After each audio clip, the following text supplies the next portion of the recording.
নমস্কার বন্ধুরা, রান্নাঘর থেকে আবার রেসিপি নিয়ে চলে এসেছি। আজকে বানাবো পালং শাক দিয়ে চিংড়ি মাছের তরকারি। তার জন্য দেখুন এখানে চিংড়ি মাছ ভালো করে ধুয়ে রেখেছি, মানে ছোটো চিংড়ি নিয়েছি, নুন মাখিয়ে রেখেছি। আর এখানে সবজি নিয়েছি, ডাঁটি কচু, আলু, আর ওখানে আছে মূলো আর বেগুন। আপনারা যার যেরকম ইচ্ছা সবজি নিতে পারেন। আর এখানে পালং শাকটি বড় করে কেটে রেখেছি, কেটে ভালো করে ধুয়ে রেখেছি। এবার কড়াই বসিয়েছি, কড়াইয়ে সরষে তেল দিয়ে দেবো। রান্নাটা সরষে তেল করতে হবে, তা প্রথমে একটু অল্পই তেল দেবো। তেল দিয়ে খুব ভালো করে তেলটা আর একটু গরম করে নেব। তেল গরম হয়ে গেছে, এবার চিংড়ি মাছগুলো দিয়ে দেবো। খুব বেশি ভাজবো না, হালকা একটু লাল করে ভেজে দেবো। হালকা লাল করে চিংড়ি মাছ হয়ে গেছে, এবার আমি সবগুলো তুলে দেবো। আবার একটু তেল দিয়েছি, তেলটা গরম করে নিয়েছি। এবার এখানে ফোড়ন দেবো, 5 ফোড়ন আর একটু শুকনো লঙ্কা দেবো।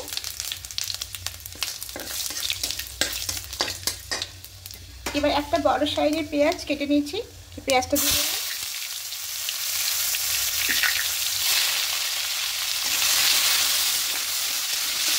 পেঁয়াজগুলো হালকা একটু ভেজে দেবো, খুব বেশি ভাজার দরকার নেই, হালকা একটু ভাজা হলেই হবে। দেখুন পেঁয়াজগুলো হালকা একটু ভালো হয়ে গেছে। এবার এখানে সব সবজিগুলোকে দিয়ে দেবো, আমি একসঙ্গেই দিয়ে দেবো। খুব ভালো করে মিশিয়ে নেবো, আমি হালকা একটু নাড়াচাড়া করে নেবো। একটু হালকা একটু নাড়াচাড়া করে নিই তেলের সঙ্গে। এবার এখানে পরিমাণ মতো লবণটা দিয়ে দেবো।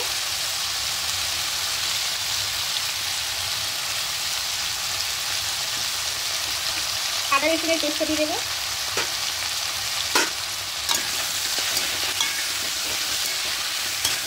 দিয়ে একটু হালকা করে কষিয়ে নেবো, আদা রসুনের কাঁচা গন্ধটা চলে যাওয়া পর্যন্ত। খুব ভালো করে কষিয়ে নিয়েছি, আদা রসুনের কাঁচা গন্ধটা চলে গেছে। এবার এখানে বাকি গুঁড়ো মশলাগুলো দিয়ে দেবো, ধনিয়া গুঁড়ো, জিরে গুঁড়ো, লঙ্কা গুঁড়ো আর হলুদ গুঁড়ো দিয়ে আবারও ভালো করে মিশিয়ে নেবো।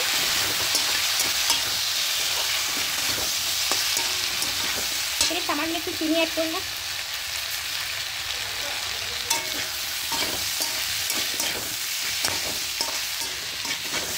এবার এখানে ভেজে রাখা চিংড়ি মাছগুলো দিয়ে দেবো,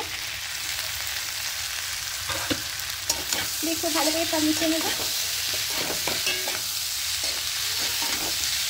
এবার পালং শাকগুলো দিয়ে দেবো, অল্প অল্প করে দেবো। এবার মিশিয়ে নেবো।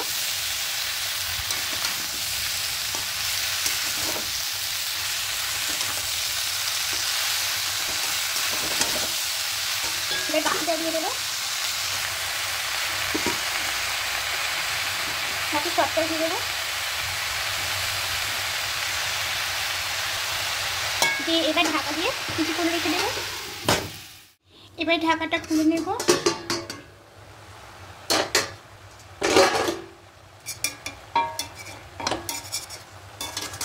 এবার খুব ভালো করে একটু মিশিয়ে নেব।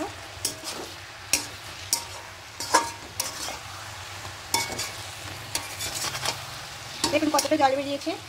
পালং শাকে এখানে জল দিতেই হবে না, এই জলেতেই সেদ্ধ হয়ে যাবে।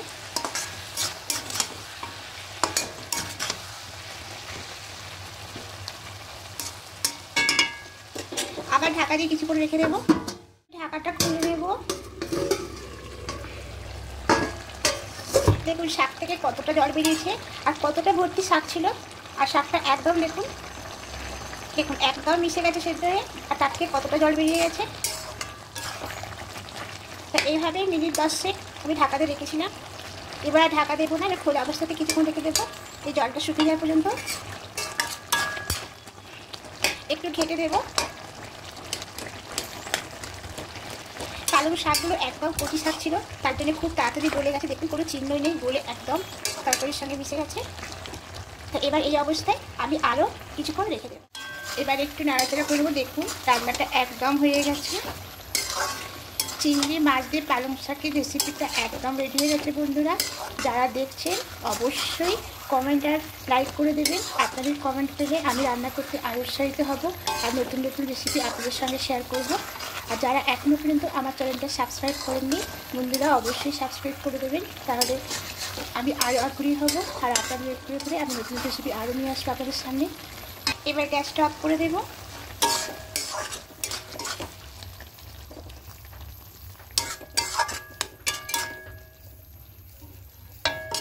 রেসিপিটা একদম রেডি হয়ে গেছে, গরম ভাতের সঙ্গে পরিবেশন করে নেব।